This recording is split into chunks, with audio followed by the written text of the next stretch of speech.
ഞാനൊരു ദുഷ്ടനല്ലേ? എന്നാരാ പറഞ്ഞേ?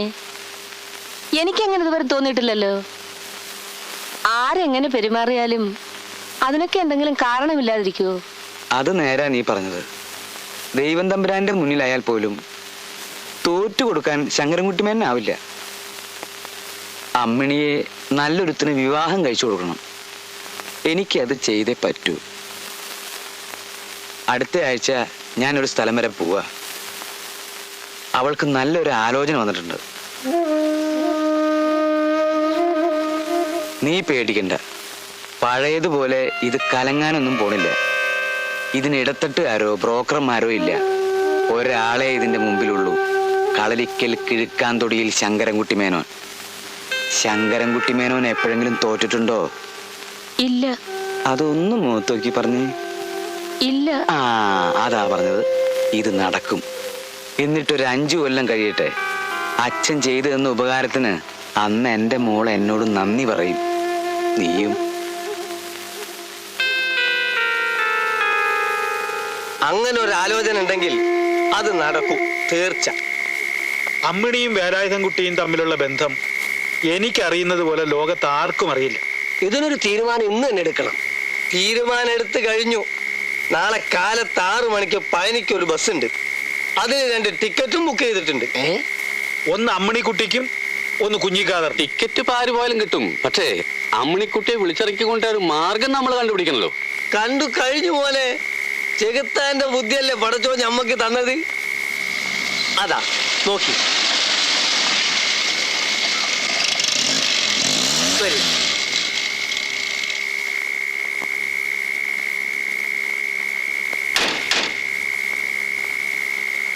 അല്ല, ഇതാര് വാസുവോ? എന്താത്ര സംശയം? ഇപ്പോഴാണ് മീശയില്ല വാസു മീശയുള്ള വാസു ആയത്. ഓ കാല് മാറി. തലയിൽ വെളിച്ചം കയറാൻ ഇത്ര സമയം വേണ്ടി വന്നു. എന്നോടൊന്നും തോന്നരുത്. ഈ കണക്കിന് ആ ശങ്കരൻകുട്ടിയുടെ തലയിൽ ഇത്തിരി വെളിച്ചം കയറ്റി കൂടെ? അതെ, അതോടെ ഈ പ്രശ്നം തീരല്ലോ. അത് നടക്കുമെന്ന് തോന്നില്ല. അതൊരു പ്രത്യേകതരം തലയാണ്. അപ്പോഴേ കാർ റെഡി. അപ്പൊ കാർ എടുത്ത് നമ്മൾ മേനോന്റെ വീട്ടിലേക്ക് ചെല്ലുന്നു. ആ സമയം വാസു അമ്മിണിക്കുട്ടിയെ പുറത്തിറക്കും. അതെ. അമ്മിണിയെ കാർ കയറ്റി കുറച്ച് തള്ളിക്കൊണ്ടുപോയ ശേഷം വേണം കാർ സ്റ്റാർട്ട് ചെയ്യാൻ. അല്ലെങ്കിൽ മേനോൻ ശബ്ദം കേൾക്കും. കറക്റ്റ്. 6 മണിയുടെ ബസ്സിന് കുഞ്ഞിക്കാതറും അമ്മണിയും പഴനിയിലേക്ക് പുറപ്പെട്ടതിന് ശേഷമേ നങ്ങേലമ്മ മേനോനെ ഉണർത്തു. ഇന്നാ മോളെ, മോള് വേഗം പൊയ്ക്കോ. പൊയ്ക്കോ. വേഗം വാ. അവരെന്താ കാണാത്ത? ഒന്ന് ഹോൺ അടിച്ചാലോ? പക്ഷെ മണ്ടത്തരം കാണിക്കല്ലേ. ഓണടിച്ച മേനോൻ കേൾക്കൂലെന്ന്. വെറുതെ വിവരക്കൂടെ ഓരോന്ന് പറയാണ്ട്. അല്ലെങ്കിൽ ഉല്ലാസയാത്ര പോയിട്ടാണ് ഓണടിച്ച് വിളിക്കാൻ. വരണുണ്ട്.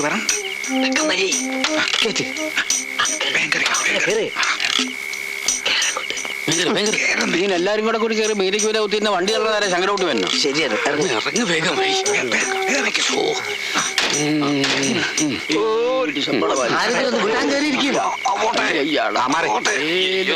നല്ല കാര്യത്തിലല്ലേ ഇന്ന് ഞാൻ ഓടിക്കാം.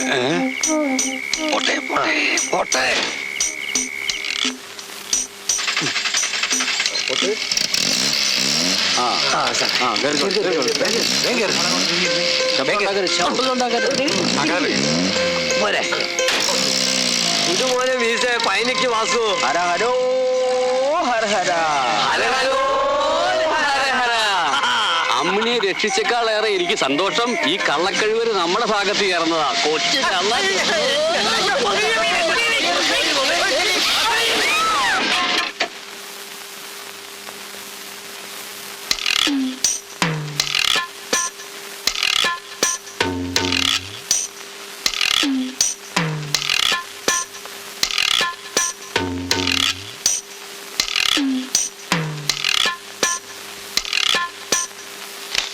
ഈ പരാതിയും വെച്ച് ഞാൻ കേസ് രജിസ്റ്റർ ചെയ്താൽ സംഗതി തലതിരിയും.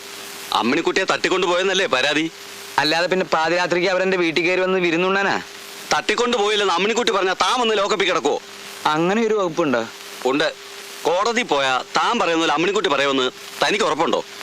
തന്തയാണെങ്കിൽ പോലും അങ്ങനെ അങ്ങോട്ട് ഉറപ്പിക്കാൻ പറ്റില്ല സാറേ. എന്നാ പിന്നെ പോകുന്നതാ നല്ലത്. ഈ കേസ് നിൽക്കില്ല. എന്നാലും അവരെ ഒന്ന് പേടിപ്പിച്ചിട്ടേ വിടാവൂ. എൻ്റെ ഒരു അപേക്ഷയാണ്.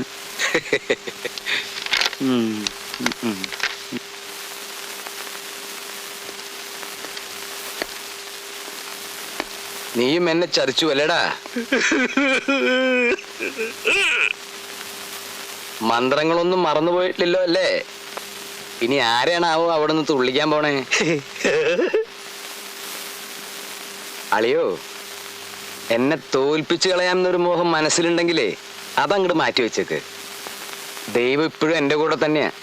സാരമില്ല മോളെ, നിന്റെ കുട്ടിയുടെ അടുത്തെത്താൻ ദൈവം നിനക്ക് തരുന്ന മറ്റൊരു നല്ല വഴിയായിരിക്കും. എന്റെ മോള് സമാധാനപ്പെടും. എനിക്കിനി കുട്ടിയേട്ടൻ ഒരിക്കലും കിട്ടില്ലമ്മ. കുട്ടിയേട്ടൻ എന്നെ വിട്ടു പോവും.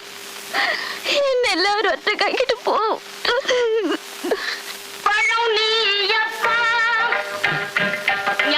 മുരുക, ഞാൻ ഇനി എന്താണ് ചെയ്യേണ്ടത് മുരുക? കുഞ്ഞിക്കാതർ എവിടെ മുരുക? അവൻ കൊണ്ടുവരാന്ന് പറഞ്ഞ എന്റെ അമ്മണി എവിടെ മുരുക? മുരുക, ഞാൻ ഇങ്ങ இருக்கிறேன் சார். தாபா வந்திருக்காரு, வண்டியில உட்காந்துருக்காரு. ஆமா, അപ്പൊ എന്റെ അമ്മണിക്കുട്ടി ഉണ്ടാവും മുരുക.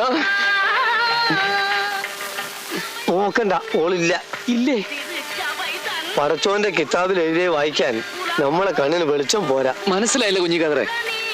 നമ്മൾ വിചാരിച്ച ഒരൊറ്റ സംഗതി നടന്നില്ല എന്ന് മാത്രല്ല, ഒടുക്കം നമ്മൾ പോലീസ് സ്റ്റേഷനിലും ആയി. എന്താണ് ഉണ്ടായത്?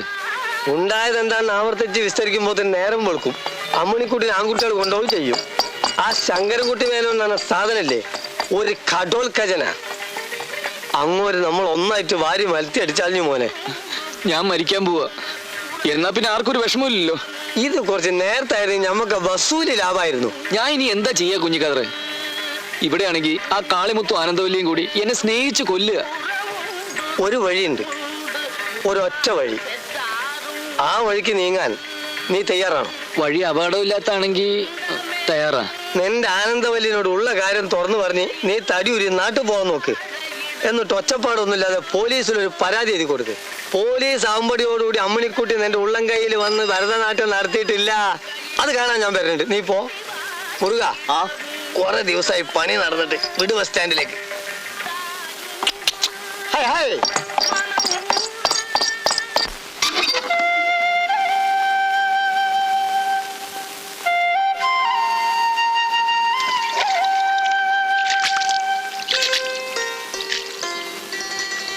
എന്റെ പ്രാർത്ഥന ദൈവം കേട്ടു. കടയടച്ച് നീ ഇങ്ങ വേഗം വരണമെന്ന് ഞാൻ സാമിയുടെ അടുത്ത് പ്രാർത്ഥിക്കുകയായിരുന്നു.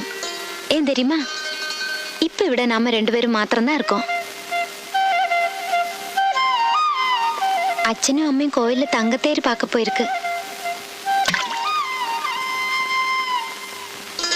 நில்லுங்க, ஒரு விஷயம். இன்னைக்கு இங்க ஒரு குர்த்தி வந்திருந்தா, கை பாக்குற குர்த்தி. என் முகம் பார்த்தோன்னு அவ என்ன சொன்னா தெரியுமா, உன் மனசுல ஒரு ராஜகுமாரன் இருக்குன்னு. அம்மா அப்பாலாம் பக்கத்துல இருந்தாங்க. எனக்கு ஒரே வெக்கமாயிடுச்சு. ആനന്ദം, നിന്നെ വിഷമിപ്പിക്കുന്ന ഒരു കാര്യം ഞാൻ പറയട്ടെ? നിങ്ങൾ എന്തു പറഞ്ഞാലും എനിക്ക് വിഷമം തോന്നൂല.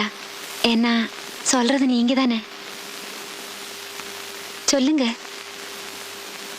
നിന്നെ കാണുമ്പോഴൊക്കെ എനിക്ക് ഓർമ്മ വരുന്നത് എന്റെ അമ്മണിക്കുട്ടിയെ. ഏത് അമ്മണിക്കുട്ടി? അവളെ പറ്റി ഞാൻ എന്താ നിന്നോട് പറയുക? അതങ്ങനെ പറഞ്ഞു മനസ്സിലാക്കി തരാവുന്നൊരു ബന്ധമല്ലല്ലോ ആനന്ദം.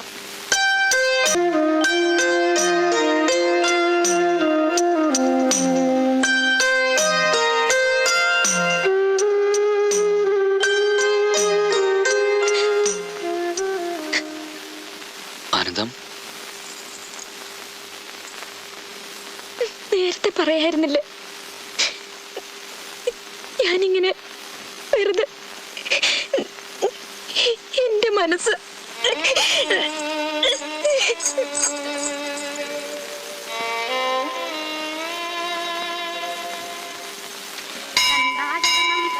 ശരണം ശരവണ ഭവഗുഹാ ശരണം ശരണം ഗുരുഗുഹാ ശരണം ഗുരുപരാ ശരണം ശരണമടിഞ്ചിട്ടേൻ കണ്ടാ ശരണം നനിത്താനറിந்து நான் தன்மயமாகிடனே ഏയ്, എന്നെ തൂക്കും. ഇത് വിടിഞ്ച് എவ்வளோ നേരമായി പോച്ച്.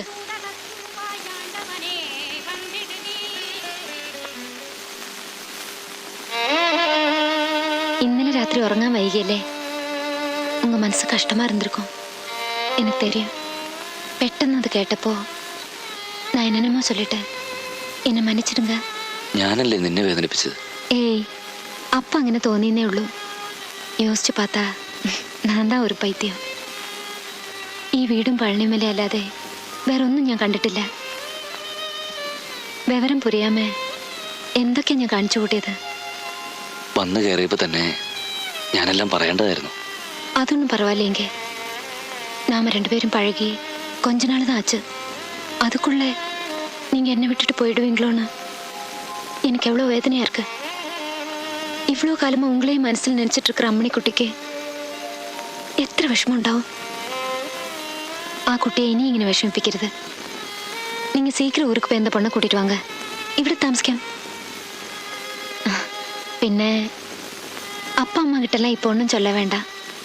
നിങ്ങൾ നാട്ടിൽ പോയതിന് ശേഷം ഞാൻ എല്ലാം ചൊല്ലിக்கிறேன். പെട്ടെന്നത് കേട്ടാ എന്നെ പോലെ അവർക്ക് മനസ്സിലാക്കാൻ പറ്റിയെന്ന് വരില്ല. ആ പിന്നെ വേഗം കുളിച്ച് റെഡി ആവണം. അമ്മ ദോശ ഉണ്ടാക്കുന്നുണ്ട്. അപ്പുറം ഉங்களுக்காக ஸ்பெஷலா சக்கரை பொங்கல் பண்ணிருக்கேன். சீக்கிரம் வரணும். അമ്മിണി, അമ്മിണി, മോളെ വാതിൽ തുറക്കും. മോളെ, മോളെ വാതിൽ തുറക്കാൻ. അമ്മിണിക്കുട്ടിക്ക് അതാ അടച്ചകത്തിരുന്ന് എന്ത് ചെയ്യാണ് എന്റെ ഈശ്വര? വിളിച്ചിട്ട് മിണ്ടുന്നില്ല. അവളെ ഉപദ്രവിക്കേണ്ട നങ്ങേലി, അവൾ അകത്ത് സുഖമായിട്ടിരുന്നോട്ടെ. ഇത് അങ്ങനെയൊന്നും അല്ല. എന്റെ മോൾ എന്തെങ്കിലും ചെയ്യും. എനിക്ക് പേടിയാകുന്നു. അമ്മിണി, മോളെ അമ്മിണി. നീ അങ്ങോട്ട് മാറിക്ക.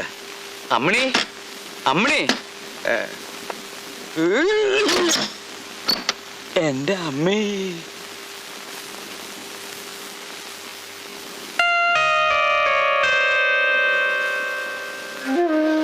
മോളെ, എന്റെ പൊന്നു മോളെ,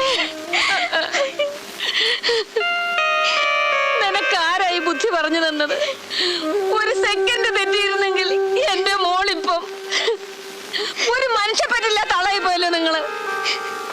എന്റെ മോളെ കുരുതി കൊടുത്തിട്ട് നിങ്ങൾ ആരുടെ മുൻപിലാ ജയിക്കാൻ പോകുന്നത്?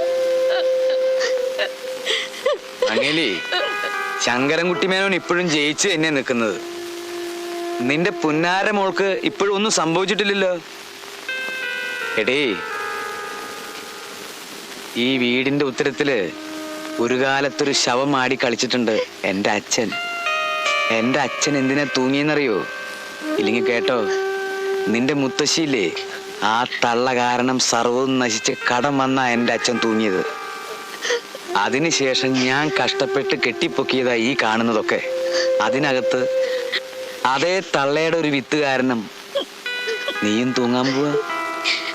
എനിക്കൊന്നും അറിയില്ല അച്ഛ. പക്ഷെ കുട്ടിയുണ്ടില്ലാണ്ട് എനിക്ക് ജീവിക്കാൻ കഴിയില്ല. ഒരിക്കലും കഴിയില്ലേ? ഇല്ല. നിന്റെ കുട്ടിയേട്ടൻ പഴനിയിലെ ആരാണെന്നാ പറഞ്ഞേ? കുട്ടിയേട്ടൻ അവിടെ ലെതർ ഫാക്ടറിയിൽ ഹെഡ് ക്ലീനിങ് സെക്ഷന്റെ സൂപ്പർവൈസർ ആണെന്ന് പറഞ്ഞു. ശരി, സൂപ്പർവൈസർ. നമുക്ക് അവനെ കാണാം.